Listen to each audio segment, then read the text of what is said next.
Welcome on into another episode of Dbacks Dispatch here with your hosts Brett, Gabe, and Brandon.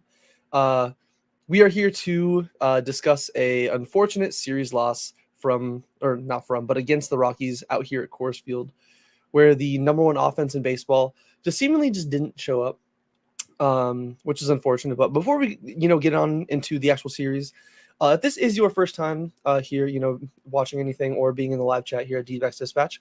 First off, welcome. Always love to have each and every one of you guys in here. Say what's up in there or in the live chat, whether you're on YouTube or Twitter. Check us out on YouTube. Like, comment, subscribe. It really helps, especially hitting the notification bell. Check out our Twitter. We also have a Discord for live game day threads, a bunch of other things like, if you got some adorable pets you want to show off, if you're into cooking, all those kind of things. We got, all kinds of discussions for you guys. So make sure you join the Discord. And then any articles, especially we'll mention a few here that you guys might be interested in reading and all that. Check out on AZ Snake Pit. And then final thing is make sure any questions you guys might have for us. I know we usually do some viewer questions. Put those in the chat. We'll probably star a few of them and then save them until the end of the show. So get those in now, and then again we'll address them at the end. But like I said, we're here to talk about a series loss against the Colorado Rockies, where in Game 1, before even things got off to a start, ADC Adrian Del Castillo was sent down for Scott McGough. A little bit of a roster move. I know not too surprising, but they might have needed an extra arm going into Coors Field. I would have taken anybody but Scott McGough. But in Game 1, they do get things kicked off with Corbin turning an extra base hit that was ruled an out at third base. And overturned into a triple, thank you to the replay review booth. And then Ketel Marte hit his 32nd home run of the season, tying his career high from 2019 when he had his All-Star season, and I think he was third in MVP that year. Gabby was one of the 6 players, or at least had 2 of the 6 hits from that point on, because the D-backs did not do anything after the first inning. They had 8 innings, were the number one team in baseball, put up 0 runs, 6 hits, and none of them were extra base hits. It was 6 singles. So absolutely terrible. Like 2 extra base hits in the first inning, 6 singles the rest of the way through. Like you can't have that from the number one team. But the D-backs do eventually go down and lose this 3-2 because the bullpen kind of falters in the end, and then a little bit of a very rare misplay from Geraldo Perdomo leads to a Rockies win. But Gabe, I want to pass it on to you, get kind of your quick 1-minute thoughts, because I know you guys in chat, you might be thinking this is a little bit weird. Usually we go through some different topics, but we're changing things up a little bit here because there might be an overarching theme that maybe you guys will pick up on as we go.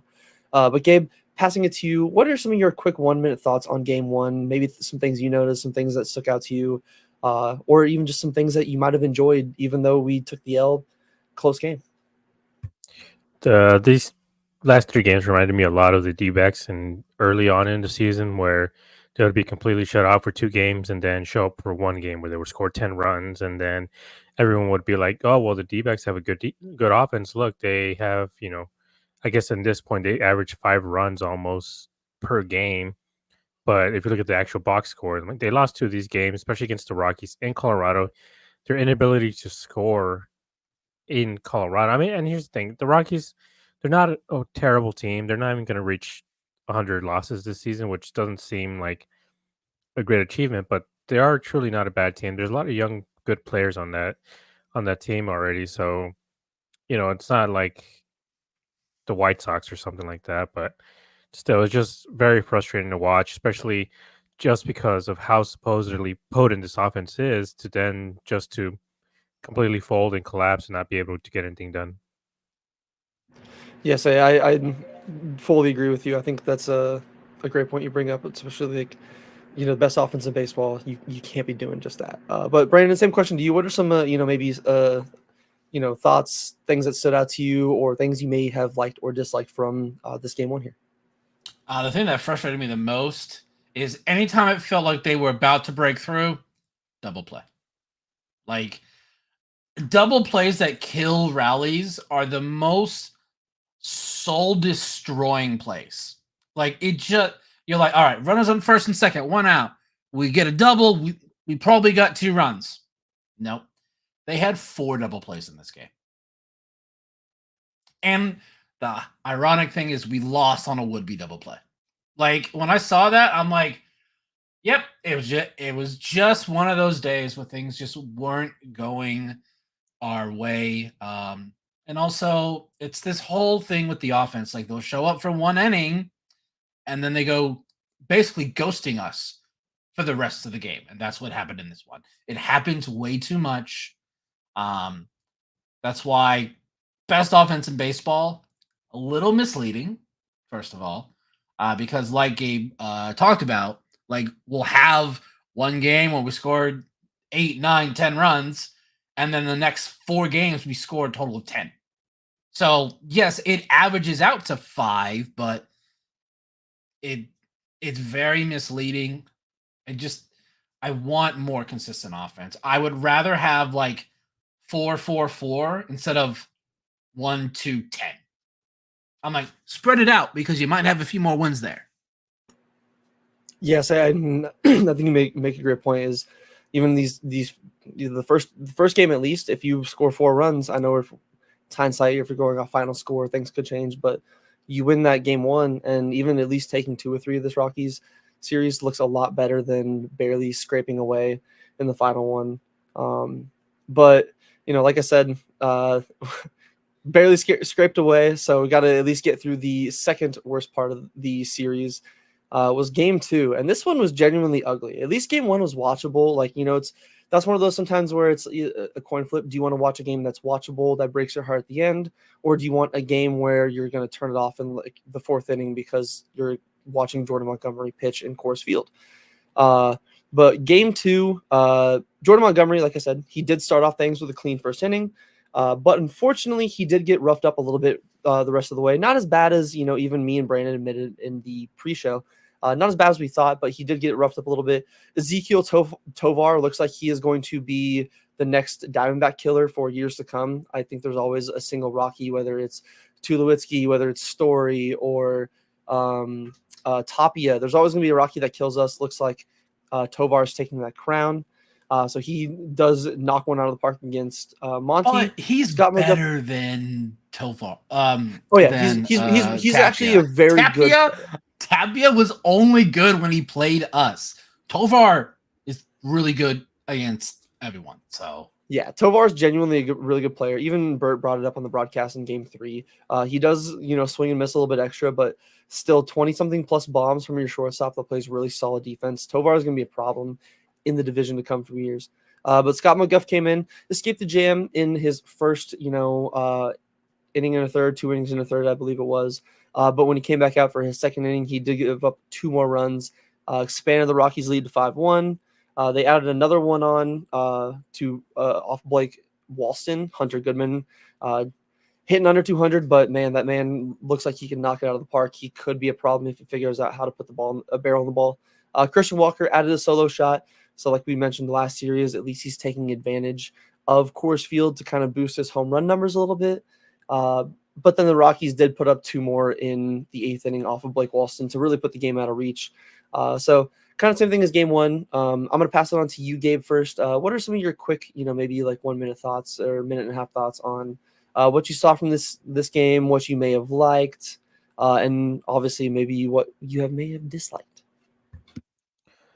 Yeah, it's just not a good game all around. It was incredibly frustrating to watch because the offense, again, couldn't do anything. The bullpen didn't do anything. Montgomery really struggled. So overall, it was just really, really bad game. And they were at least close enough for a while. But then, putting in, was it Scott McDuff and stuff, and it's just, the game got out of hand really quick, and it was really hard to watch it. Or I guess I was listening to it, and yeah, I mean, by the time I stopped listening to it, and there was still like 3-1 or something like that. I had to do some grocery shopping. Then by the time I checked again, it was like 8-1. I was like, wait, what happened? I'm like, it was fine like 10 minutes ago. And yeah, man, it's just the Rockies had, a regular Coors Field game, and the D-backs, I'm like, I don't understand it. I mean, I do understand it because we'll talk about it later, but it's crazy that you go into Coors Field and only one team is having a true Coors Field outing, and it wasn't the D-backs. Yes, it was, like I said, I know, like Brandon said, the number one offense is a little misleading. But the fact that the Diamondbacks, with how good they're supposed to be, went in and they scored a total of 4 runs in these first 2 games, was I'm not gonna lie, that's a joke. Like, I know you sometimes can overreact, but I'm sorry. It's the end of the season. It's borderline playoff time, and if that kind of performance happens in the playoffs, even whether the Rockies are a playoff team or not, like, I'm sorry, like, in that run environment, you have to produce, and they did not produce. But before I get on to Brandon and his thoughts, I want to give a quick shout out to Arizona Snakes and everybody else in the chat.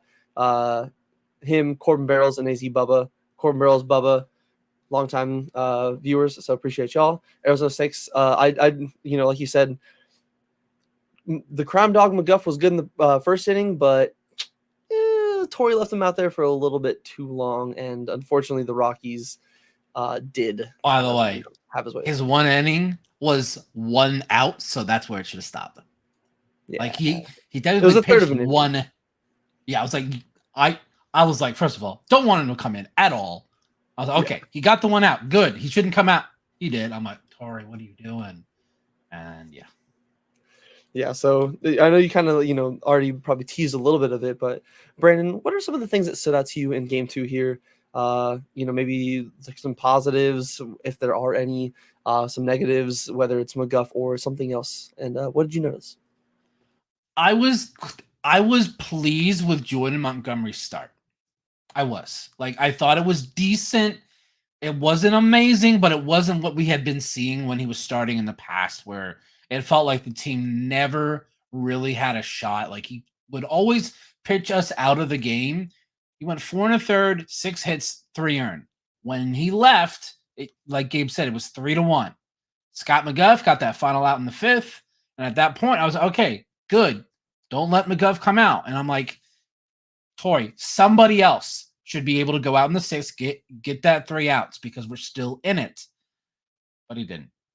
He's a player's manager. He trusts his guys. I don't trust Scott McGuff. I was very angry when I saw that I knew that once Gabby came back, ADC was probably not going to be the guy to stay because they value defense and that Jose Herrera's good at defense. And once Gabby was back, I'm like, ADC is not going to see the field. So, like, I knew that was coming. I was like, anybody but Scott McGuff, please. Like, anybody else. I'm sorry. His pitch is his splitter. And right now, it ain't splitting, y'all. It is hanging. So, limit Scott McGuff as much as you can, Torrey. Please, I beg you. Only blowouts. Yes, it's one of those where I get he put him in just because he brought him up, but like you said, and we talked about in the beginning of the show, Torrey sometimes, whether it's a good thing and a bad thing, it's a double-edged sword. It's the reforged sword that was given to Aragorn, for the Return of the King. It's going to be sharp on both ends, and sometimes Torrey's being a player manager can be a good thing. Sometimes it can be a bad thing. And for that one for McGuff, I definitely feel like that was more of a, hey man, like you probably could have put in somebody else other than him, and this game wasn't fully out of reach. Like, it's Coors Field. Like, I know you're still trusting on your team, but you put out the B lineup, and you're still putting out your B bullpen. Like, you gotta pick and choose one of them, I feel like. But also, I think they were mentioning on the broadcast about, Torrey's putting in his A bullpen for game 1. He put in Kevin Ginkel. Like, he had literally just given up 4 runs on Sunday, and he's putting him in again in Coors Field. And let's see, how many pitches did he have? One moment. Ooh. Damn, can't find it. But anyways, Ginkel gave up 4 runs. Oh, there we go. 29, almost 30 pitches. He threw almost 30 pitches on Sunday. He gave up 4 runs. And Torrey puts him in Coors the very next day. Like, And I asked my brother, like, as soon as he came out, I'm like, oh, Ginkle? And then he's like, oh, well, I mean, who else is he going to throw out there? I'm like, Thompson, uh, literally anybody else? Like, any other guy that didn't just give up 4 runs the game prior? Like, I don't understand that move. And same with McGuff. And I'm like, are we waiting the white flag again? Like, why are we putting McGuff out there? We have a whole bunch of other guys that we can probably put in there in that situation. But it was just very strange. And especially with someone like McGuff, I'm like, he throws a splitter in course field that just balls like that don't have the same amount of movement unless you throw it really hard, which McGuff doesn't. So in course, the only guy who can truly get away with stuff like that is someone like J Mart. And we didn't see him in these situations, and yeah, it was just frustrating. I don't get it. I don't get these bullpen moves. Like, I know they're not fully rested for the most part, but that's what happens when you don't win games early in the season and when you punt away games over and over throughout the season. You get to situations like this where the bullpen is gassed and you can't afford to just, throw away games or throw guys into there, in these spots. Like, losing Jarvis did hurt a lot, but I feel like we have guys in the bullpen. I mean, Gilbert Diaz, like, he's been up here for a while and they haven't even used him. So I don't know what's going on. Like, I don't get it. Why McGuff? Why Ginkle, who had thrown 30 pitches and 4 runs the day before, you put him in and he gives up a home run? It's like, yeah, that's was bound to happen. Then he takes him out, and I'm like, cool, I guess. Like, it's just incredibly frustrating. I fully agree. There's times where like the Ginkle move, in game one, I don't fully know why they didn't bring out or why they didn't let Merrill Kelly go out there again, because they were even talking about on the broadcast how Torrey was hoping that he can get 6 maybe 7 out of Merrill, and Merrill was at 87 pitches. He let Rodriguez go out there probably in the same amount of pitches to go and complete, or at least go out there in the 7th inning. Like, I don't understand why you can't at least let Merrill go out there. I know he had a few extra. The last 2 innings, he was hit around a little bit, but it just, I don't know. It's like, even if you do go to the bullpen, not Ginkle, who just, like Gabe said, less than 24 hours ago, he did not just give up a 2-run home run to Eric Haas. He did give up, again, another 2 runs. Like, it wasn't just again, sometimes as a relief pitcher, you're going to give up a home run or 2 here and there. That's just going to happen. But he was hit a little bit harder than just the occasional fluke. And I know, again, harping back to Torrey being kind of a manager's manager or a player's manager, to me, that felt a little bit more of like you know what, Ginkle, we're going to get you back in here. You're going to get yourself right. Any other ballpark, I would agree with going back-to-back games, getting you back there. I'm sorry, not Coors Field. That wasn't even a terrible pitch. That was a slider that, like, maybe not the best location. Like, it didn't seem like it was right down the middle, and the dude for the Rockies, like, pulled it. Like, most of the ballparks, that's probably not going to go out. So that's where I get what Torrey's going with, just not this series. Not this one. But, Brandon, what were you going to say? So the reason why he let Erod go and not Merrill is Erod was cruising. Erod was dominating. We also were up by a lot, so he had that wiggle room. We were down game one, so I think we were down or up to no, so I think we were up. They were up 2-1, I think. Yeah. And like, so that wiggle room is not as large for him to do that. I don't agree with putting Ginkle out there personally, because like Gabe said, like he got hit hard the day before. So it just, and again, there might be some things that we don't know as we're not in that clubhouse. Merrill could have said something to Torrey after the 5th. Like, maybe he felt something. Maybe he started to feel his cramp coming on again. Like, we don't really know, and that's why I don't like to react too harshly to some of these decisions, because they know things that we don't, and they're not obligated to tell us these things. Yeah, the thing is, Jack Summers tweeted about it that Kelly said, and I guess he said it yesterday, so not even the game that he actually pitched or whatever. He said it like a whole day later. The main thing that he mentioned was that Merrill felt like fatigued, which is understandable. It's Coors Field. Like, anybody here who's going to say, and anybody in the comments, like on Twitter, we're saying, oh, why didn't he just, tough it out? Like, being fatigued is like, that's hard, especially when your heart is racing. Like, I would urge everybody who said that to go on a treadmill and put a N95 mask on and try to run. Like, that's what it's like to play in cores. And so if you're not used to it, like your breath is so much shorter, like your heart races a lot faster. But in this case, like he was at 83 pitches, so we were like, why is he out? Like if he was at 83 pitches, like he could be able to go one more. But then, it turns out like a day later they mentioned like, yeah, he was tired, like he was too tired to keep going, which is understandable. So that's why we didn't make, one of those tweets that we're like complaining about, just because with injury history and his issues that he's had. But it was, again, it's the media's job. Like, what are you guys doing? Why aren't you guys asking these questions after the game? Why aren't you asking Torrey, hey, why'd you guys take him out? Like, he was only at 83 pitches, and they don't press him on it either. He just said like, oh well, whatever. Like, we have to, we discussed it and we felt right about it, that taking him out, and we trusted Ginkel in that situation. And it's like, no, that's not the right answer, man. Like, you guys got to press him a little bit more. Like, I know, like Brandon said, like, they don't owe us these answers, but I'm like, they kind of do at times, because if we're seeing these baffling situations, and we're like, if he would have just said, Merrill was incredibly fatigued, and with his issues with the cramping, we felt it was better to take him out. Everybody would understand. We'd all be like, all right, we get it. Like, Merrill, great job, King. But then he puts in Ginkle, and you're like, why him? Like, we have so many other guys that probably could do a better job in that situation. But yeah, it's frustrating. I think sometimes they need to do a better job asking certain questions.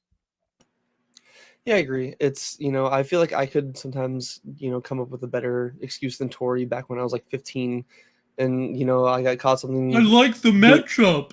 Yeah, like I got caught doing something that I shouldn't have been by my parents, and like I put up some terrible excuse. I feel like that still would have been better than what Tori said. But Red Sox Nation, shout out you showing up in the chat. No more hats. I'm sorry, no more hats. I know Corn Barrel said 6 hats, but as you can see, the ones on my door. There's plenty other ones. I'm gonna change up. There's gonna be a new hat every single episode, so get ready for more of them. But before we get into the actual fun times, that is Game 3, the ones where we were talking about it beforehand. At least the D-backs are ending these series losses with a win, to where we're not coming on here kind of full doom and gloom, because I know that all three of us would be here kind of borderline angry. Like, I don't want to. If we did this last night, that's what it would have been, y'all. Yeah, we would have I not. was like, I don't here. want to do this, and then I was like, okay, at least we got a win. They scored a bunch of runs, so we're going back up. Exactly. So that was one of the nice things. But before we kind of get in a little deep dive again, we want to give a shout out to our newest sponsor, Underdog, and kind of give them some love. Yeah, ladies and gentlemen, I would like to welcome Underdog Fantasy here with Dbacks Dispatch. Take a swing and with pick'ems this baseball season on Underdog Fantasy. So one of the things that I really enjoy about Underdog Fantasy is the ability to go higher or lower on your pick'em entries. What I've been doing a lot lately is Gino over 1.5 home runs, aka he hits a homer. And I've been doing really well with it lately. Like, he's been absolutely amazing. So that a lot of my entries on Underdog Fantasy is that. So it is really great. Underdog is available to over 1 million fans across 33 states. You can win up to 1,000 times your money just by choosing the higher or lower on your favorite stats, like strikeouts, home runs, total bases. Underdog is super easy to play. It's even easier to get started. Literally, you just download their mobile app or go to underdogfantasy.com. And if you sign up with the promo code DISPATCH, Underdog will give you a mystery special pick to use on your first pick'em entry, plus a first-time deposit offer of up to $1,000 in bonus cash. That's Underdog Fantasy promo code DISPATCH, DISPATCH, to claim your new customer special of a mystery player pick and your deposit offer. You must be 18 plus to enter, 21 plus for Massachusetts and Arizona, 19 plus in Alabama and New England, and present in the state where Underdog Fantasy operates. Terms apply. It does not work in Colorado. Voids in Colorado.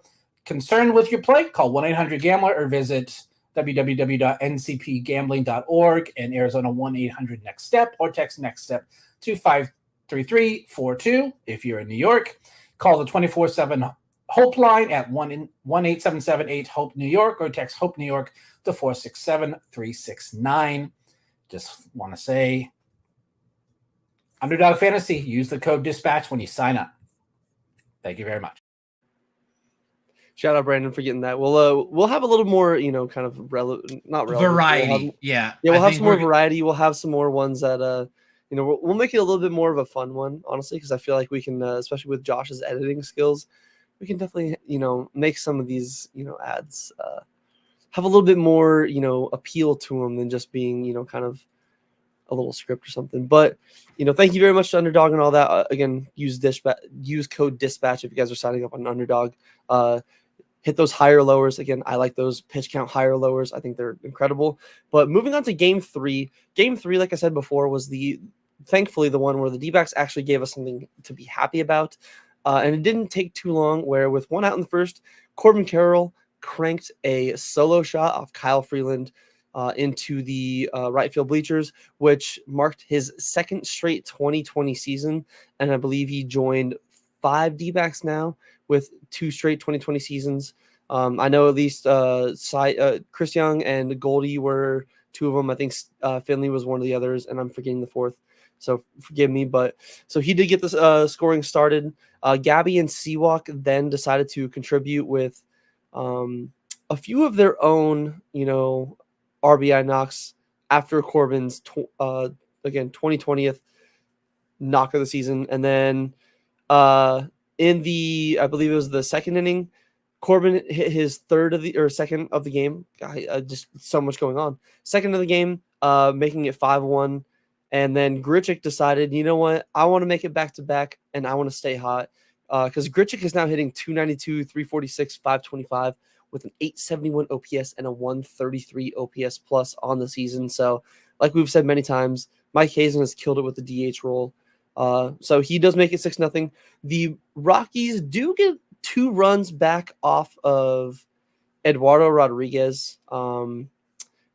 Because I will fully admit a little bit of fluke. I think there was like 4 or 5 balls in that inning alone that were hit at 85 miles or lower, where if you can do that to hitters in Coors Field and give up runs, then sometimes that's just the baseball gods frowning down upon you. And they don't want you to do good. And in that one inning, they said, Eduardo, guess what? You're going to be giving up the most fluky dookie hits, but the rest of the game, you're going to clutch up, as he put in 6 1/3, 5 hits, 2 runs, 1 walk, 11 Ks on 16 whiffs for easily his best performance as a Diamondback so far in 2024. In the 9th inning, the D-backs added on a little bit more, which was surprising because they didn't do it by hitting the ball out of the ballpark, which a little teaser for you guys. We'll get to that later. But Christian Walker had himself a sac fly in the 9th inning, which made it 7-2 Diamondbacks. Pavin Smith, the ginger-haired goat, Brandon's favorite player, all of our favorite players of all time, hit himself a RBI double down the corner. He did get the third, but it was technically a double because the right fielder misplayed it. And then Gino added on, which my friend was asking me, why do we call him Gino when that's not even how his name is spelled. But I don't know. I just go with what the nicknames are given. So he does add on. It's been that wherever he's gone.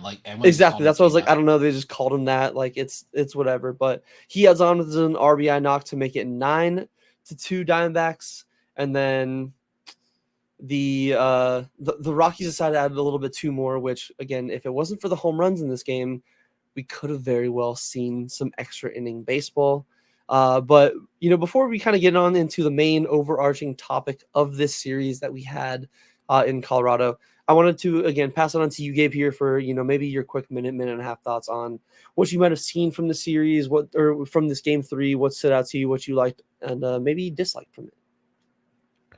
I mostly want to bring up Erod. He looked really dominated for the most part. We brought up the fact that his last couple of starts, he looks dominant for 4 innings and then just completely falls apart in the 5th.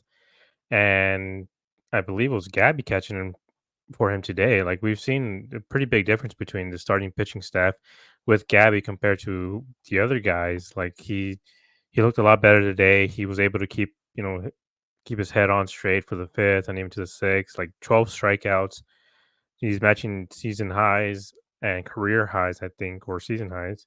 And he just looked really good. Like his fastball was working, everything was working for him. And hopefully this is a good jumping off point for him. He did lower his ERA by like 60 or 70 points despite giving up 2 runs. So if he's able to keep doing this, for the next couple of weeks or so, he has maybe 2 starts or something, right? Maybe around there.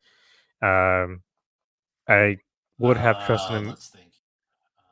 Like unless there's some sort of skip start or something, they should Yes. have 2 more. And if he's able to keep this sort of pace, like obviously I'm not expecting him to be perfect or anything, but he's able to keep this sort of pace. I do have a little bit more trust in him in the playoffs because again, he only had like 30, 40 innings so far. So at this point, he's 34. entering in, yeah. So he's entering what would be the equivalent of like early May. And again, like we've mentioned, if this was April, May, we wouldn't have any problems. But since it is so late in the season, it does seem to be an issue right now. But hopefully, it looks a lot better later. And again, seems like there's a huge difference with Gabby catching there and everybody else. Yeah, I think you bring up a great point with Gabby there catching, and then even I think maybe correcting myself from earlier, Corbin Barrows brought up that was actually tying a career high for Erod, which we mentioned before. Erod was not the strikeout guy. He was kind of more of a soft contact. I believe we mentioned in the Guardian series when he made his Dbacks debut. That's kind of what we were expecting. So getting this amount of strikeouts, and again in an environment like Coors Field, was to me a little bit surprising. So I think you make a great point bringing up Erod. But I want to pass it on to you, Brandon, as well. What are some of your quick thoughts, maybe some things that stood out to you, or maybe even if there are any negatives in this game, but probably mostly positives because there's not many that we could focus on this series. But what stood out to you in this Game 3 victory here? The fact that Corbin somehow got 2020, y'all. After the way he started through like June, I'm like, there's no way. Because he had like, I think, 3 homers at the end of June. I was like, yeah, I think his average is almost at 240 now. He's got 2020.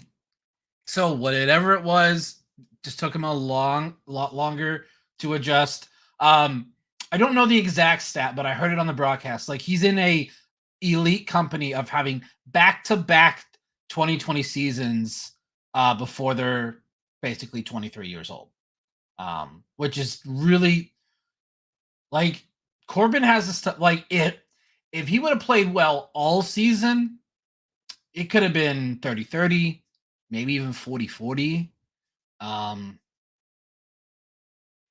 Like I don't like amazing. Erod also set a career high in whiffs too. He finished with 16 whiffs.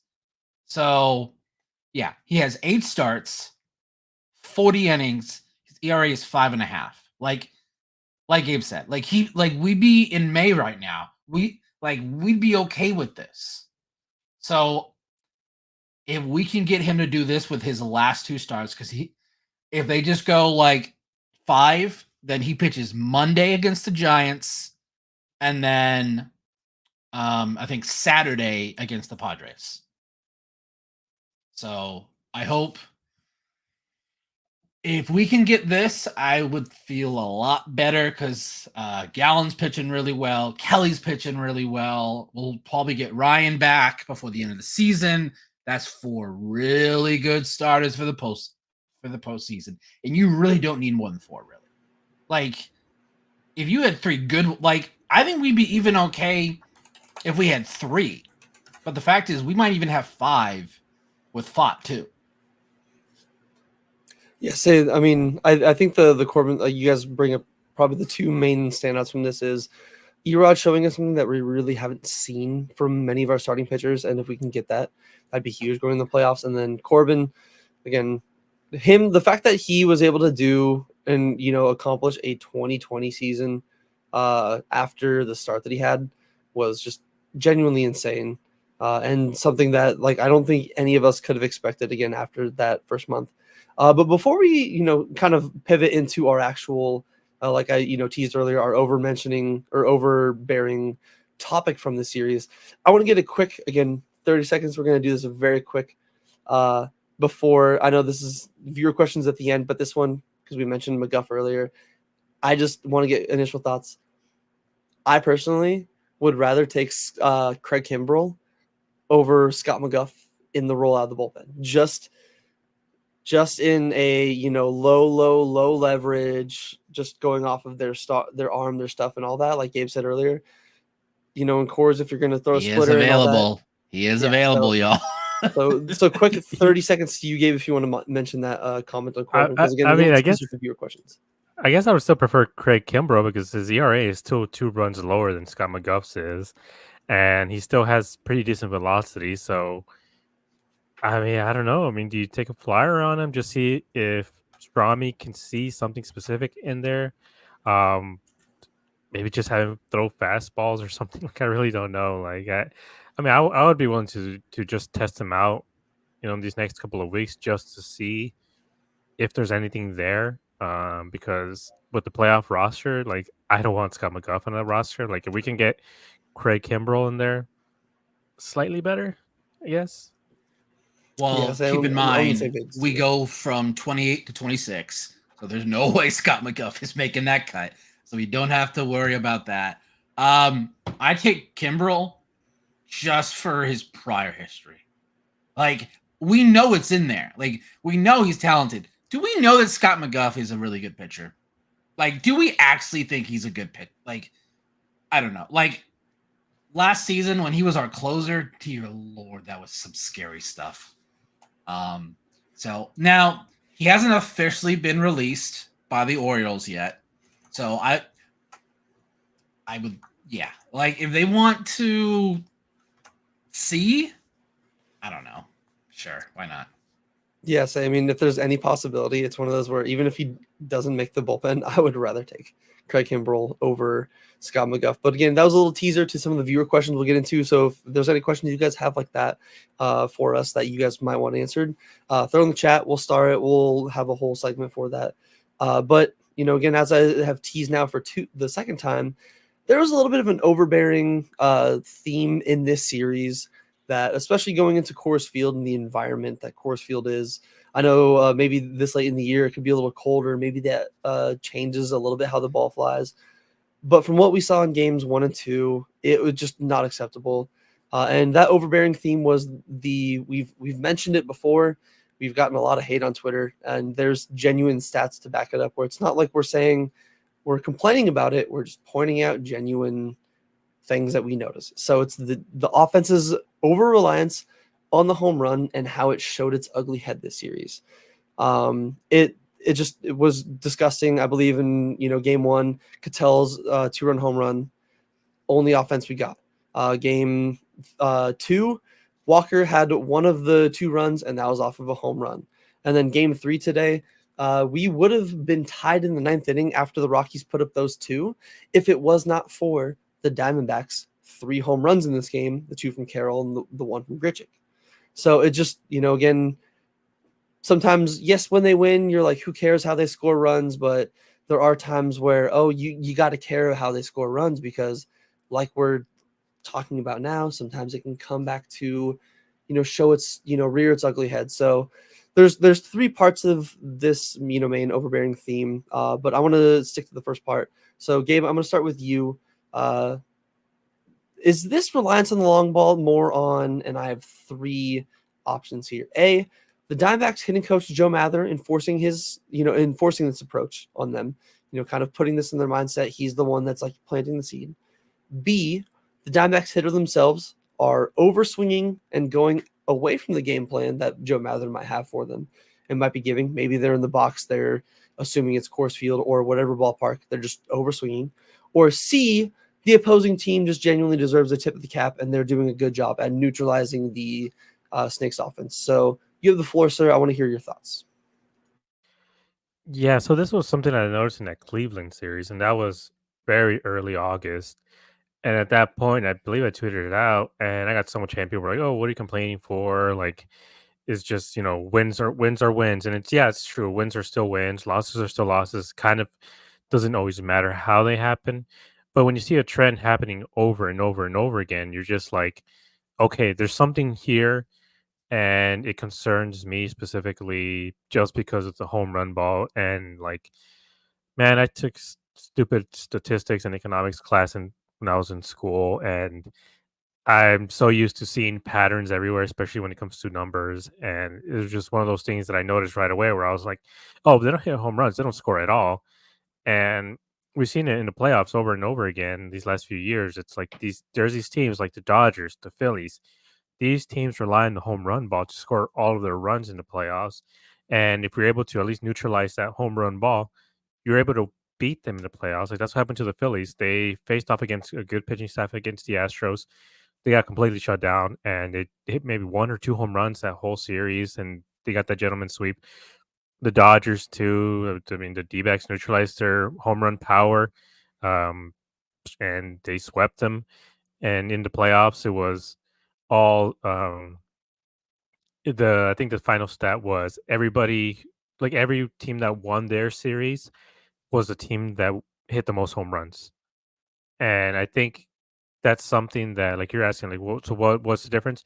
I think this team got too home run hungry because of the playoffs. We had a lot of guys who never hit home runs or didn't hit any home runs suddenly start hitting home runs in the playoffs because they changed their approach. They knew they would have to hit more home runs, and that can work in the playoffs. But they were also, hitting singles and doubles. But that I think once the season started, everybody wanted to hit home runs. We saw, and I think I urge everybody to go watch those first few games because Gabby was swinging out of her shoes, Cattell was swinging out of her shoes, Corbin was swinging out of her shoes. Literally, every ball that was anywhere near the zone, these guys were doing hard swings. And eventually they adjusted and they were able to start doing a little bit more of this small ball. But then they reverted back and they started to win again with the long ball. And now it's showing its ugly head again where if there's a team that neutralizes the home run ball, what do?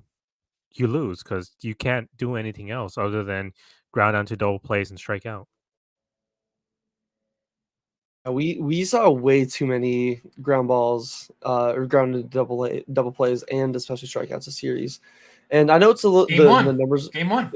Yeah, dude. Oh my God, I was mentioning in the group chat.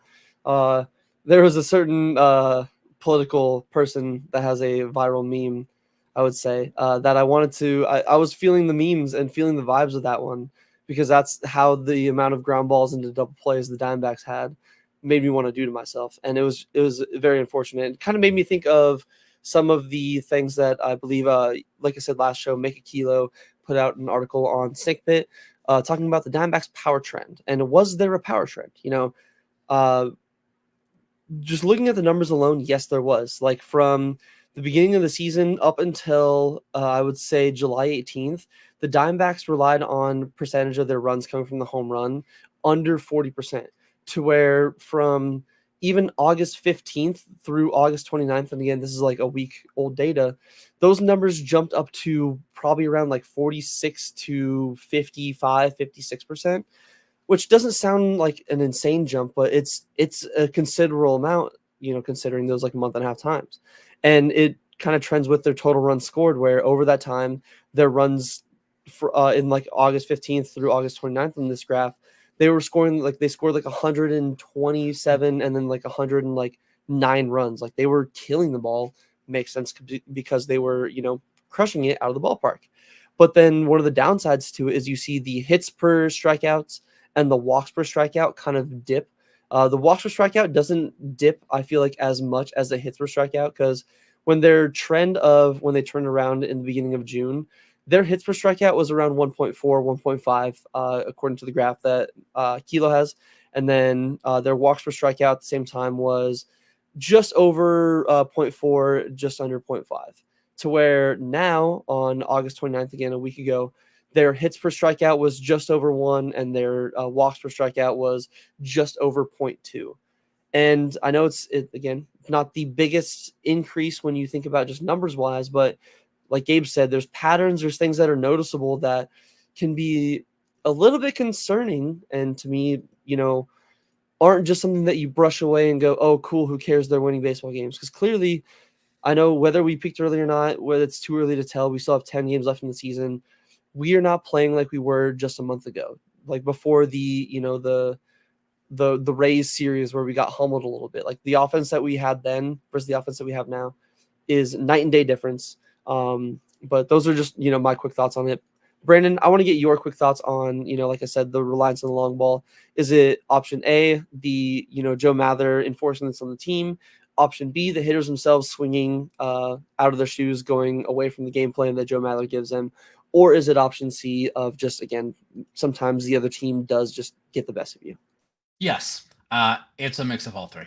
I think, like Gabe said, like they got so, like they were loving how much homers that they were hitting. It was working for a good portion, and most of the fan base didn't care because we were winning games.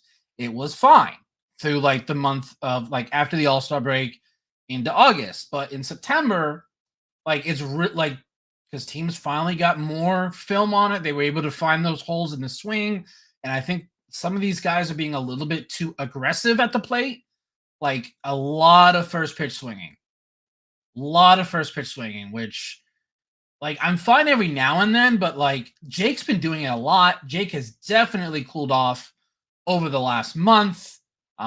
He did have a pretty good game here today. Again, I don't have an issue with the homers. We don't have home run hitters. We have a couple like Gino, Walker, Jock, but everyone else are line drive hitters. Cattell, line drive hitter. Corbin, line drive hitter. So I don't want them searching for homers. Find a good pitch and drive it. Like if it happens to be a home run, that's great. But this team, there's a reason why we were so hyped on chaos last year, because it worked. So get those singles, get those doubles, create havoc on the bases, and things happen.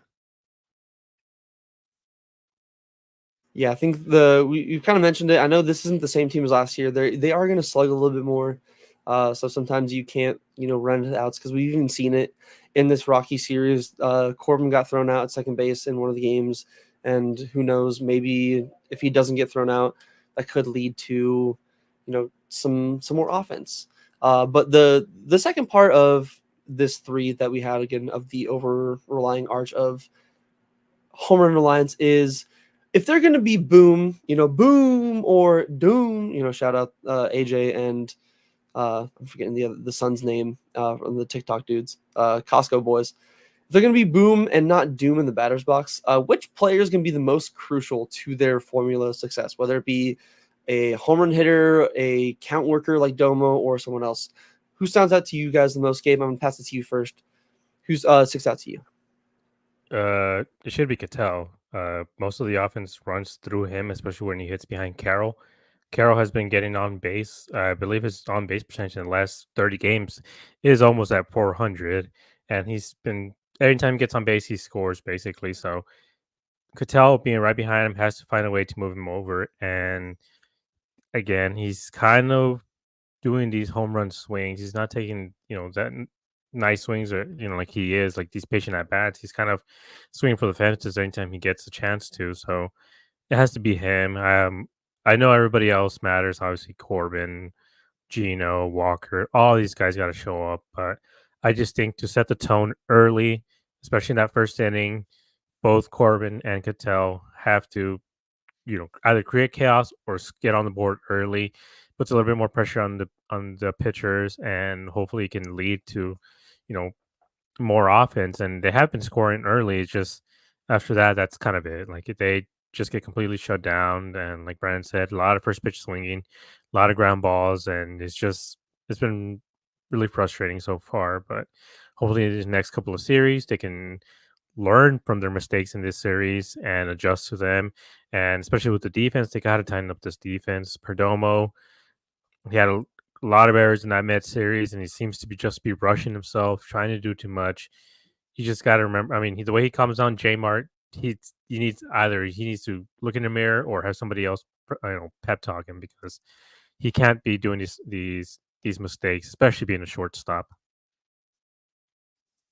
I mean, yeah, so the Domo one, I think you bring up kind of something that even kind of stuck out a little bit is he's made a few uncharacteristically Domo mistakes. I know even in game 3, he had one where he slipped at third and they were talking about him slipping. To me, it's one of those where like he could have slipped. It could have been maybe he genuinely read the ball wrong. I know the shadows in Coors Field can be a little bit weird in the end there. But Brandon, same question to you for part 2 of the home run reliance. If they're going to be boomer and not doing the batter's box, which player to you kind of sticks out in your head as the one that's the most crucial to them, providing this kind of big thump that we've seen from them throughout the year? It's Corbin Carroll, ladies and gentlemen. His numbers. So last 7 games on base is 484. Last 15, it's 386. Last 30 games on base of 372. His OPS, his last 30 games is almost 1,000. Like it is over 1,000. Like it's just over 1,000. He sets the table. He gets on base. You have to pitch to Ketel Marte. Like you can't pitch around Ketel. What do you do? First and second, and if there's a righty on the mound, you're gonna pitch to Jock? No. And like it starts with Carroll. His run, he scored 115 runs with 554 at bats. 50 at bats less than Shohei. Shohei only beats him by 4 runs scored. Like it boggles my mind. Like, and Shohei has more walks too. Like, Corbin had that stretch where it was like 30 games he scored like 32 runs. Like the month of August, like it baffles my mind that he has 115 runs. After the first 3 months that he had, I was like, there's no way this man is sniffing 100 runs. So for me, it starts with Carroll because he gets on base, and like the next couple of batters, the way that the pitchers pitched to the lineup is completely different. If you have Carroll on base, because now there's a threat of the steal, so you may not be completely focused on Ketel, and you leave a meatball, and we know Ketel loves to swing hard. So you give him a hittable pitch, will swing out of his shoes, and he'll hit a bomb. So for me, starts with Carroll like it did last postseason. Yes, I think you guys bring up both great points. Carroll last year was one of the reasons why we made it there. Ketel this year is one of the reasons why we're even in this position here. So both of them, I think, along with some of the other guys like Domo and his walks and all that, like they're a key part. But if we can get Corbin and Ketel kind of swinging, I really think it kind of what we talked about with Seawald in the bullpen last year settles the offense into place a little bit more. But moving on to the final part of, like I said, the home run reliance is on a scale of 1 to 10. Now that we're moving into the final 10 games of the season, how worried are you about this team with the offense that we've seen, especially after the series in one of the better run producing environments, or are you still confident? So whether you're confident or worried, give me your rating on a scale of 1 to 10. Game, I'm going to start with you. You have the floor. I guess my worried level is around a 6 or 7, just because it hasn't been a small sample size anymore. We've seen since that Tampa series, they went to New York and then against LA, like this offense specifically has been all over the place. They're not scoring at the same clip they were early on. And also the pitching, like they've been struggling. Hopefully with Gabby, he's been able to stabilize it, it seems, hopefully. So hopefully that goes well. My issue right now is Cattell and Gabby, they need to play. They can't be getting days off anymore. We are, 10 games left, 11 games It left. only happened in Colorado because of Ketel's history. Like they said it on the broadcast. That's why Torrey sat him in one of the games. Yes, but either way, the point still stands. They need to play, and they need to play every day going down the stretch, which sucks. I know for them. Like I know they're going to be tired, and it's a grueling end to the season. But again, if you don't win this stuff early, this is what you have to do. You have to play every day now. Like certain teams like the Phillies are probably going to be able to take their foot off the gas a little bit, get their guys some rest, just because how much more wins they got. D-backs aren't afforded that luxury right now. So if Torrey, is going to decide to sit somebody, don't sit Cattell, don't sit Corbin, don't sit Gino, Walker. There's just certain guys who can't afford to be out of the lineup, and at this point, we need Grichuk out there. I know Pavin has been, on a bit of a tear recently, but I would still prefer Grichuk out there just because he can do mostly everything and leave, leave Pavin as a bit of a weapon off the bench. And I don't know, Jock. I mean, he maybe needs a couple more days off because he looked terrible in Colorado. So hopefully, he can have a bounce back in Milwaukee. Yeah, they mentioned it, I believe, at least the last 2 games where Jock just has not looked like himself. I don't know. I mean, fingers crossed there's nothing wrong with him health-wise, because that would just sound like it's just the 2024 Diamondbacks just on a tee. But, Brandon, same question to you. If you're going to be either worried or confident in this team, whichever one it is, put it on a scale of 1 to 10 for me. The floor is yours. If you had asked me last night, that was an 8. I was worried. I was like, how can this happen? Like in Denver, where runs are always scored, we had 4 in 2 games. I was very worried. I'm still a little worried, but it's more like a 5 after today. I think this was a trap series. I think they thought they could just go up there and not really have to try and win 2 or 3 games. But luckily, their next 10 games, they have to play. Like, I think Gabby will play almost every day except when Gallen is pitching, because Gallen likes working with Jose Herrera. Those are the only times I want to see Herrera start. Gabby started 2 games in this series. He had 2 hits in both of them. Gabby needs to play. Like, from the next 10 games, it needs to be Gabby behind the plate. Walker, Cattell, Domo, Suarez. Left field. I personally would rather have Grichuk with that more experience. Like, the thing with Pavin is he'll have a game like he had on Sunday Night Baseball with the 3 homers. He had 2 doubles today, but then he'll have the games where you go 0 for 4. Grichuk is a better defender in left. So and the thing is, though, he's not great against lefties. I just think that the playoffs start tomorrow for the Dbacks. Playoffs start tomorrow. They need to treat it, because they're probably going to play the Brewers. So they need to treat it like playoffs start tomorrow. I also have a point I wanted to bring up real quick. I believe it might have been John Kruk that brought it up when he was talking about the Phillies. Like, with how many times this Phillies team has made the playoffs, it seems sometimes they can go into these autopilot modes because they're kind of just waiting for the playoffs.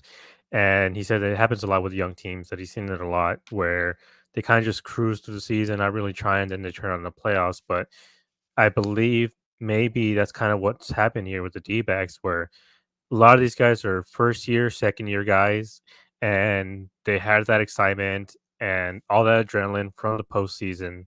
So now the regular season is just kind of boring for them, and it's not as challenging. And so they kind of just coast a little bit throughout the season. And I think that's kind of what's happening. And we all went to school those last week or 2 right before summer break, winter break, and they call it senioritis, but man, like those days were extra hard to get up, and I did not want to do anything those days. So maybe that's kind of what's happening here. A lot of these guys are just like at the end of the season, they see the finish line and they're just like, oh my God, like, please just end this so we can, start the playoffs or whatever. They kind of maybe just losing focus. So hopefully they bring someone in like they did last year when they brought in Pedroia to talk to them. Maybe they can get somebody else to come in and talk to them and show them what it's like to, not someone lose from focus Boston. with this. It's going to be someone from Boston because of Hazen and Torrey. Yeah, so I mean, we have a lot of guys here, that still live here in the summer. So one of these guys, just bring him in and give him a pep talk. David Ortiz, anyone? Yeah. I was about to say, like, can we just have him come in and be like, literally just do his, Boston Strong speech and be like, "This is your fucking CD," and just like it'll be like, "There you go, thanks, David. We'll just use that and we'll just ride our wave all the way to the, to the World Series. Hopefully, again, to me, it's one of those where whether they win it this year or next year, I don't mind as long as they also win next year because." Little quick 10-second side tangent. I've been tweeting since maybe 2020 about the D-backs winning the World Series in 2025. Oh boy, internet, get ready. If it somehow happens next year, whether they win it this year, which I hope they do, and next year, oh my god, we're gonna all the merch possible. Yeah, me too. I had them 2025 against the Orioles. So like we're gonna be you already think sometimes we can be insufferable. We're gonna be like, oh god, you have not even seen it yet. We're gonna go full on Goku Super Saiyan God levels of insufferable. But before we move on into some actual something that we haven't done in a while, I'll get to it in a minute. I want to get some quick 30-second final thoughts. Just wrap up your opinions and everything on this series, your feelings. We might be on the same page, but Gabe, I want to start with you. Quick 30-second final thoughts. Flush this series, go on a winning streak because the Mets aren't stopping. The Brave can't rely on the Braves to fall apart in order to get into the playoffs, and the Padres just refuse to lose. So you got to start winning now, and hopefully they can get into the playoffs. They at least tied the same amount of games as they did last year, but 84 wins isn't enough. They need at least 90. So it starts today, man. Like, get your head in the game. Yes, I fully agree. It's very sad that just a week ago, 7 days ago, the D-backs were 2 games from either tying or passing last year's win total, and we're just now reaching it. It's not what I would have wanted. But same thing to you, Brandon. Quick final, maybe the 30-second thoughts of the series, opinions, or just, what you have to say. Put the series behind you. It wasn't ideal. It didn't go well. Don't dwell on it. Focus on this series against the Brewers. Because I truly feel that's who they're going to play again. I think this year's going to be different because of they have an actual offense they didn't last year. Like what Willie Adames is doing, Contreras.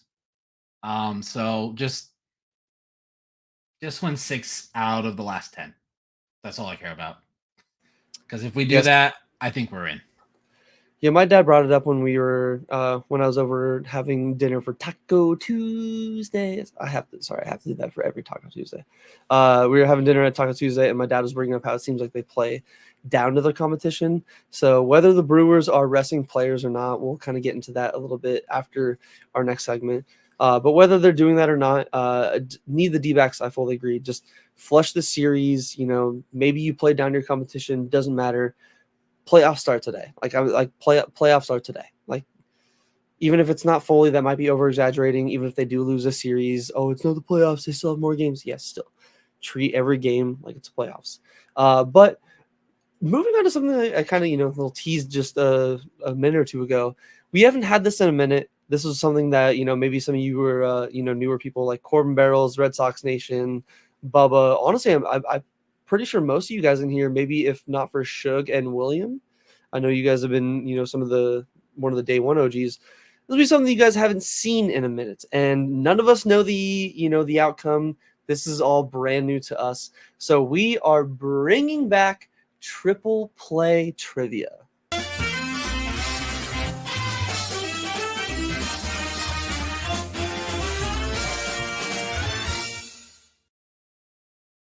Heck yeah. So our man Josh, producer extraordinaire, love you, sir. Thank you very much for doing what you do.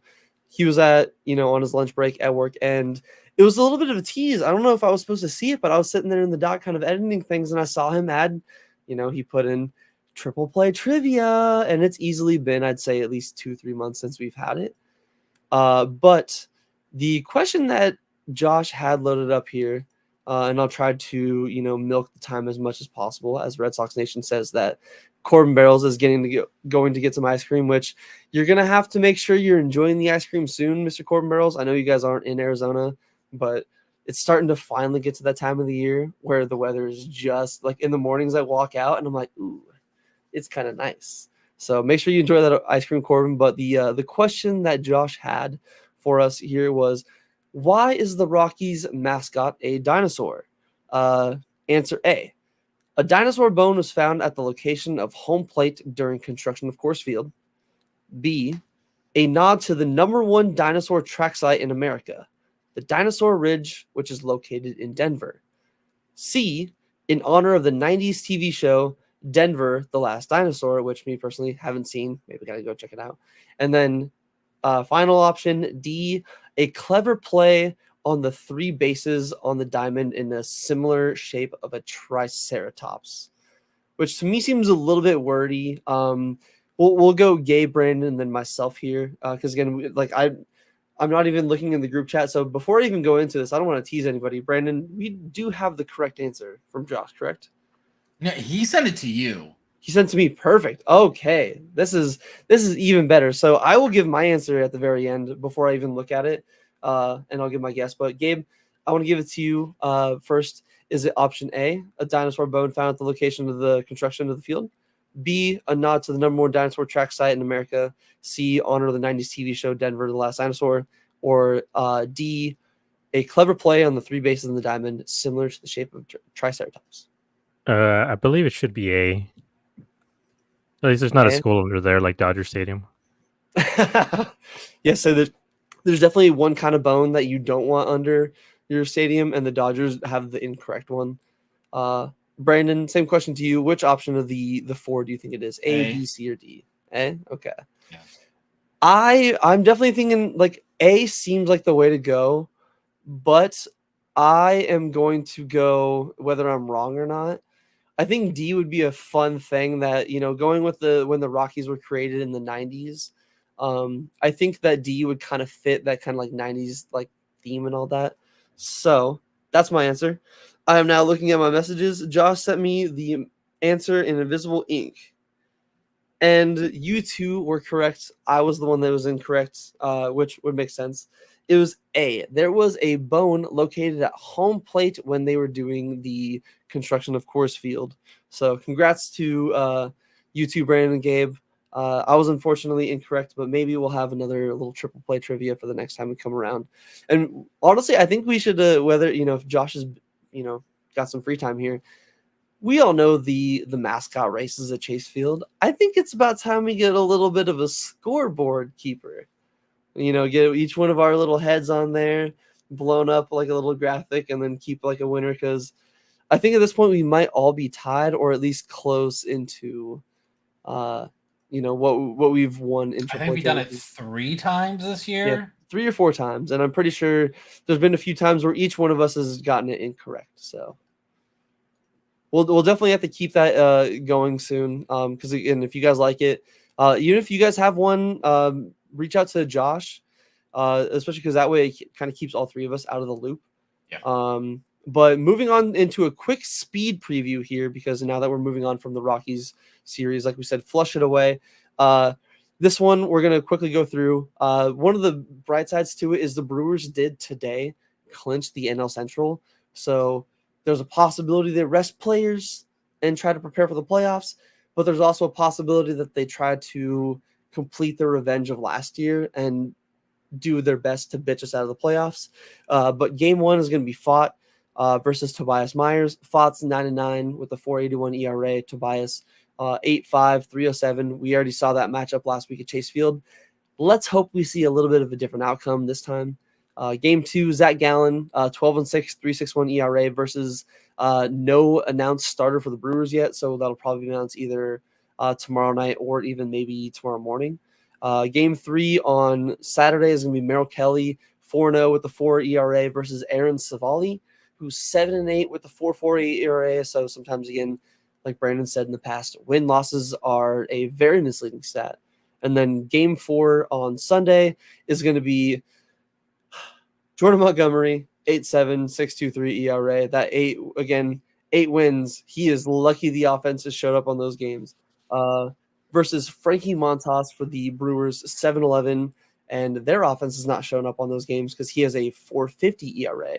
So I want to get maybe some quick final 2-minute thoughts from each one of you guys, maybe some previews, some predictions, and then maybe something that sorry, not 2 minutes, a quick minute 30 seconds. So let's keep this tight because we don't want to eat our words here at the end. So what are some of the things you're either looking forward to or predicting going into this Brewer series? Gabe, you have the floor. Well, I don't really have any predictions. I just want to say, they have to take the series. They at this point, with the way everyone else is playing, they have to take the series. They can't afford to split or lose the series again. If they lose the series, that's it.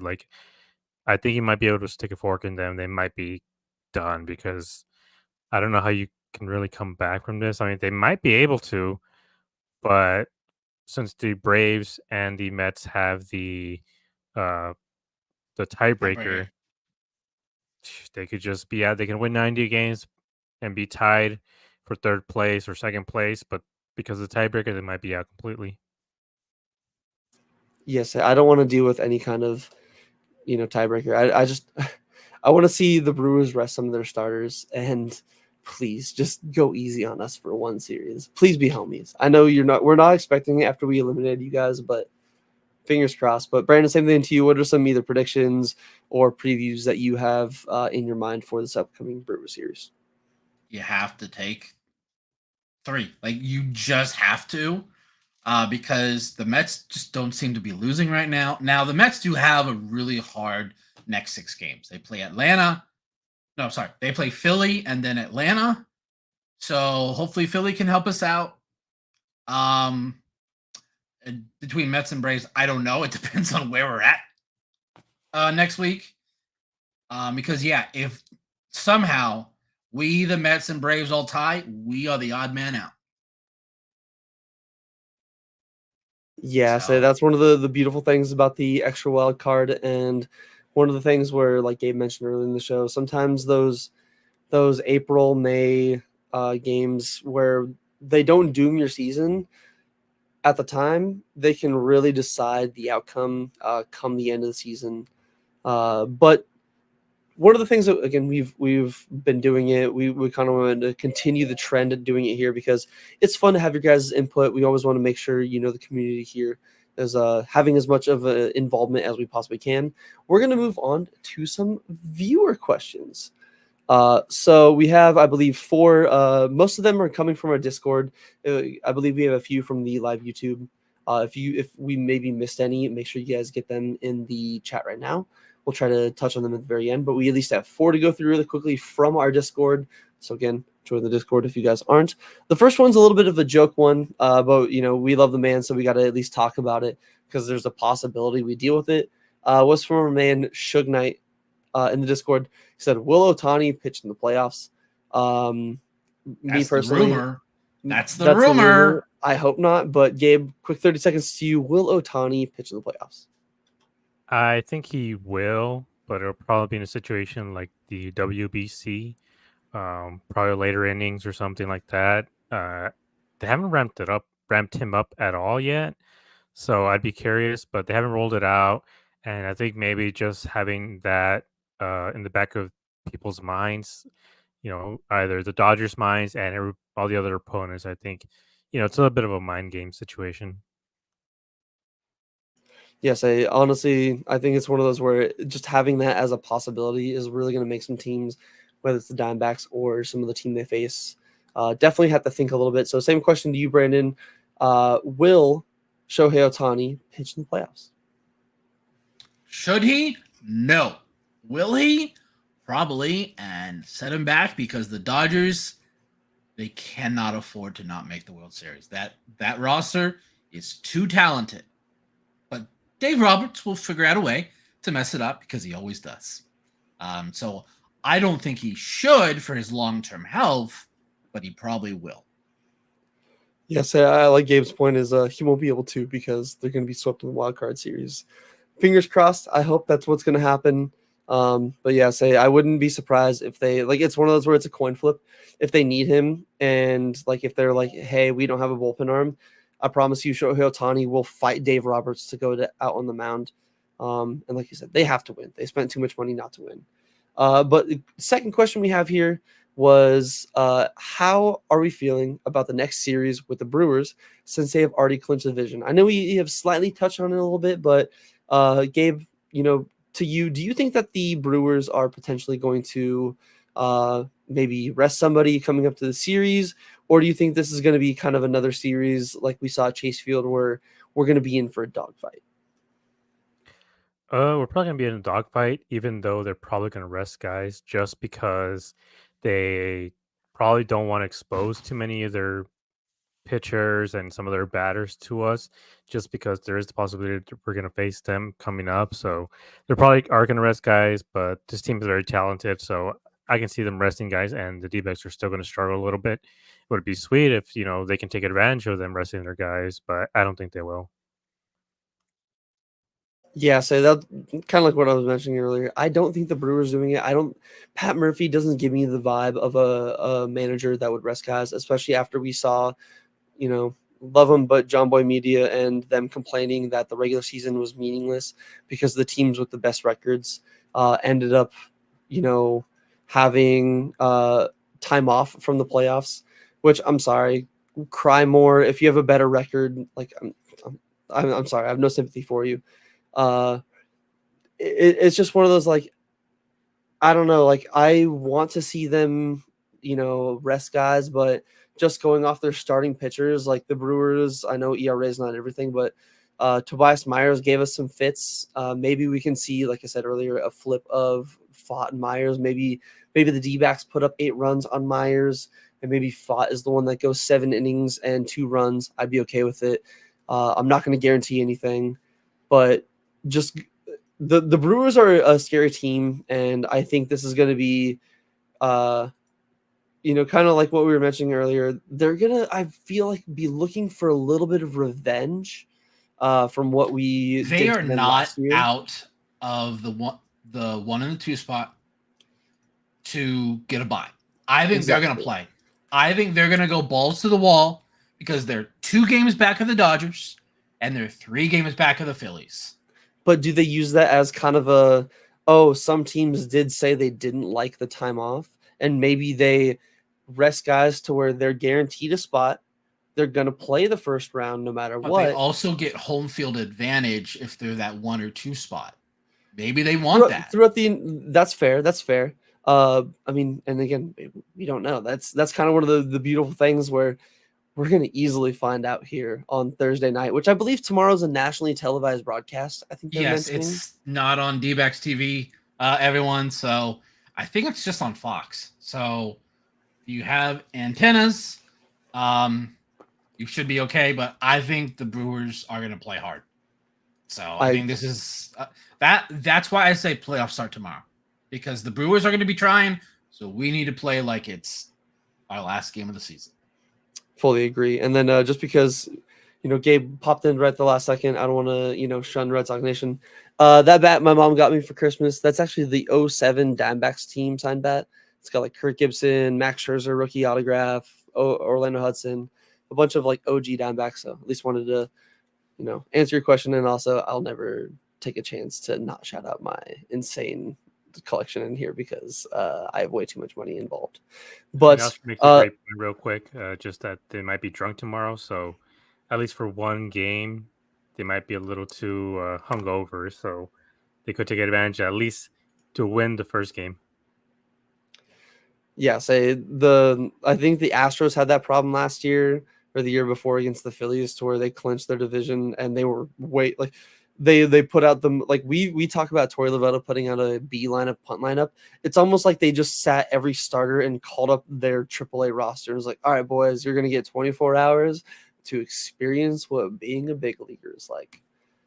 But going on to our next question, which I think this one was one that stood out to me a little more, and I think this is going to be one where we can go a little bit, not like fully in depth, like 5 minutes, but instead of 30 seconds, maybe a minute. But will the D-backs hit 90 wins? They just hit 84 today against the Rockies with their final win. They have 10 left total, 4 against the Brewers, and then or 4 against the Brewers in Milwaukee, 3 against the Giants at home, 3 against the Padres at home. So, Gabe, you have the floor. Give me a minute. Quick thoughts on. Do you think the D-backs have a chance on 90 wins? Oh man, I don't even know because I trust them to get 2 wins against the Giants, 1 against the Padres, and at least 2 from Milwaukee. So that's 5. So that's 89 wins. I hope I'm wrong, but for a while I thought they would easily pass 90, but at this point, with the way they're playing, man, it's a coin flip for me. Honestly, I really don't know. Yes, it's. I don't want to. Again, I've mentioned before. I jinx things too often. I'm not going to put a full number out. I'm not going to put it out a question, but to me, it's like Gabe said, it's a coin flip 50-50. But same question to you, Brandon. What are the possibilities of the D-backs getting to 90 wins? So I'm going to put on my Homer crazy fan hat and say yes, because they're going to win 3-2-2. So then, yeah, they will. But being more like critical and seeing what we've seen lately, I say no. To be honest, I want them to win 3 this weekend. I think they split. I think they win 2 against the Giants. And I just think they're going to finish at 89, and I just don't know if that's enough. It just because the Braves have been very up and down lately, so I don't know. And like Gabe said, Padres refuse to lose. Yeah, so the Padres are just doing I know that every day the Padres win and we lose. I think about that MLB Network clip or Talking Baseball, one of the two, where it was like, oh, which team would you pick for the rest of the season? The Padres, the D-backs, and every one of them picked the D-backs. And I'm like, oh yeah, that's gonna hurt. And then William also brings up a good point that Gary's Sports Almanac has them at 91 wins. I'm curious what the games they have them winning at the final. Maybe the Brewers, clinching affects that at all. But going on into the fourth of the final questions we have here, because one of the last ones we have, Red Sox Nation, you are the final one, a little teaser. So you're the cherry on top here. But the one we have here that at least queued up for the graphics is, if the D-backs miss the playoffs, what are some changes that need to happen? I know this one, we're running a little long here, and this one can be probably one that we could each go on a 5-10 minute tangent on. But Gabe, I want to pass it on to you, whether it's a 30-second, if you go a little longer. But what would happen? What would have to happen if the D-backs do end up having another September collapse and missing out on the playoffs? So I guess it would have to be the bullpen. They have to reinforce that bullpen because they just relied completely on what they had last year, and I think a lot of those guys kind of just got on a good streak last year. So maybe we're overperforming a little bit. So then when we started the season again, they started back underperforming. So I think that's the main change. I know fans want to hear, getting rid of the coaching staff, and at times maybe even I felt, like maybe Torrey has to go. But with the injuries that they've had this year, you can't. I mean, you can put a lot on Torrey, but you can't put everything on him. Just we have, 4 out of 5 pitchers haven't thrown more than 50 innings, so I think he has a little bit of a leeway. And the only thing I would say is just get, maybe some sort of different strength and conditioning coaches out there just so they can maybe last a little bit longer. But again, they played in the playoffs a lot deeper into the season they're used to. So in terms of needs, that the things that need to change, it would have to be the bullpen, and things that will change, honestly, probably nothing. Yes, I'm glad we're, at least I know you and me, on the same page. Thank you for not saying Torrey. I didn't think you would say Torrey, but I know probably a lot of fans would be like, oh my God, you got to fire Torrey. Sometimes please take some shut up pills and just sit back and just enjoy the offseason. Sometimes you don't make the playoffs. Brandon, same question to you. What would happen if the D-backs do miss out on the playoffs? Well, they're not going to, because I'm going to will this into the universe. They are going to make the playoffs, and they're going to go on a run just like they did last year. But if for some reason they don't, they're not firing Torrey. Y'all just stop. The players love playing for him. The organization loves him for the most part. He does pretty well. He just has every so often he has a little mess up. If they don't, do not bring back Jordan Montgomery. Please, I beg you. We do not need Jordan Montgomery. It just depends. I'm probably going to go with Gabe and bullpen. Like, we need to get younger good pitchers. Because a lot of, like, the only young guys we have back there is J Mart. Everyone else is, like, 30 to 35. Yeah, sadly, I think Monty, I don't know if it's a team option. I'm pretty sure he's back here no matter what. I think it's a player option. So unless we trade him in the offseason, he's going to be here no matter what. But I think you guys, I think we're all in three of the same agreement. Torrey's not the problem. This bullpen, the bullpen was somewhat of a strength going into the season. We're a little bit weaker at times, and in the first 2 months, we saw what happens when we don't have an elite closer, and when Justin Martinez didn't step up to what he's doing now. To where if we do miss the playoffs, which I like Brandon's thought process, we're not going to. I still have confidence. I'm trying to will it. Knocking on every piece of wood I possibly can here. I'm trying to will it out there because there's a couple of people. Bubba, I love you. I really appreciate the support. Calm down after a loss. Like, just put your phone away because Brandon, I love you. I love you as well. Up and down person I've ever seen, Bubba. Brandon, I love you as well. And if we're gonna call out Bubba, I'm gonna have to call you out as well. Gabe posts memes, and some of the memes can be 50-50. I post stats. There's a lot of tweets where I promise you gets a lot of people thinking that we're thinking the season's over. I know yours come off as sarcastic, or at least want them to. I know a lot of people don't get them. So there are at least times to where one of us. I'm not saying I'm that. That's an Arizona fan. We're gonna be in here. Dbacks. I'm not a Cardinals fan, but the Cardinals, RIP the Coyotes. The Suns. We're gonna be pessimistic as fuck. It's gonna happen. It's not an Arizona sports thing. It's a sports fan in general. Arizona's got a little bit of an extra turned up to 10. Yeah, when your baseball team hasn't won in 20 years, your hockey team died, and your basketball team hasn't won in 60 years, it's like, it's hard not to be pessimistic and think, oh, here we go again. What about the football team? I want to hear about what's the football team done? We got Connor Murray back. That's all that matters. Sorry. That was rude of Brett, me. Don't make me boot you out of here, man. No, I know. But yeah, getting kind of bandwagon fans, Brett, right? Okay.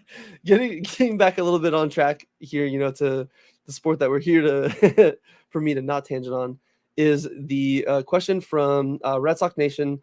The last one we'll wrap up here with: if you could pick one player to add to our roster from any team other than the D-backs, who would it be? I'll give my quick thought. Me personally, I would say either Paul Skeens or Aaron Judge. Gabe, I'm passing it to you. Ohtani. So I'm not copying you guys. I'm going Tariq Skubal. Skubal's a good one, especially the Tigers. I don't know if you guys saw the Jeff Passan. They're a half game out of the wild card. What the hell? And that's still paying Javi Baez $25+ million to literally fuck off. He hasn't played since August 22nd, by the way. They're literally telling him to be. They're like, we will pay you to not work for us. Like, imagine your boss coming to you and it's like, hey, we appreciate what you've done. You're so bad that we would actually rather give you millions of dollars to not show up to work. And we'll still possibly make the playoffs. Oscar. Yeah, I guess Oscar says Garrett Stubbs. Hey, if we had Garrett Stubbs, he wouldn't have hurt Marte at least, I guess. So there's that. And we wouldn't have had Garrett Stubbs. Duran. Garrett Stubbs is a fucking garbage player. We have a better minor league system than any player that he would be. Jaron Duran? I mean, we have a little too much of a sus, too many sus guys on here that Duran would probably just be calling them the F word the whole time. Duran, yeah. No, but honestly, I think Red Sox makes a good point. Devers, if we're going off of anybody I would take for the future, Devers, that's a good pick because we don't have a solid third base option. He's still really young. He's still really good to where if money aside, Devers to me is probably a really perfect piece to slot into the rest And of this team's future. Garrett Cole. needs. Garrett Cole is terrified of him. He doesn't even want to pitch to him. True. So if we ever match them in the World Series, he's just going to intentionally walk him or hit him. But yeah, honestly, thank you very much. Honestly, the questions were great, and then I know we said it before, but most of them are from our Discord. So make sure you guys join our Discord, and quick wraps. Just make sure you guys follow AZ Snake Pit, the actual Twitter, and check out the website. Again, there's great articles from us, whether you guys missed the show and want to get more like in depth or just a quick read on it. We're on there. Guys like Make a Kilo, and even all the other guys that do snake bits, game recaps. A lot of great content on the Snake Pit. But make sure you guys again follow, subscribe, comment, share to everybody too. If you know anybody, my mom was doing it at the Dbacks game last weekend. She was telling anybody and everybody that all three of us have a podcast, and I was a little bit embarrassed, but also kind of like, oh, that's wholesome as hell. And somebody above us handed me his phone and said, hey, put your podcast in here. Let me follow you. So get you guys out there, get your family to hand you their phones, and to get you guys to have them follow our podcast as well. But thank you very much to each and every one of you, or thank you very much from each and every one of us, me, Gabe, Brandon. We will be back on Sunday night to hopefully discuss whether it's a split at worst or a series win or a series sweep. We will be back to discuss the Dbacks versus Brewies. I can't even speak. It's an hour and a half into this. I'm just going to end it. We appreciate it. Yeah. Brandon, Red Gabe, Josh on the floor. West Coast vibes, catch us on the air. Home run dogs, diamond gems, we share. Brandon was a stat, Caesar man was a plan. Red brace it down, tells it like it is, man. Gabs on fire, brings the heat every time. Josh on the mix, keep the beat so prime. I got that insight, 7 weeks ahead. Tune in, Dbacks dispatch, this is it. Now we rolling. Dbacks, dispatch, jam. Talk to Brandon, Brandon Gabe, this is Big Catch. Josh on the mix, he make the beats. West Coast vibe, got the G fucking the band. The home Mac, the home Mac, the home Mac, home Mac. Dbacks dispatch, we here to stay. Catch us every week, we bring the flavor to it. We got the home Mac, the home Mac, the home Mac.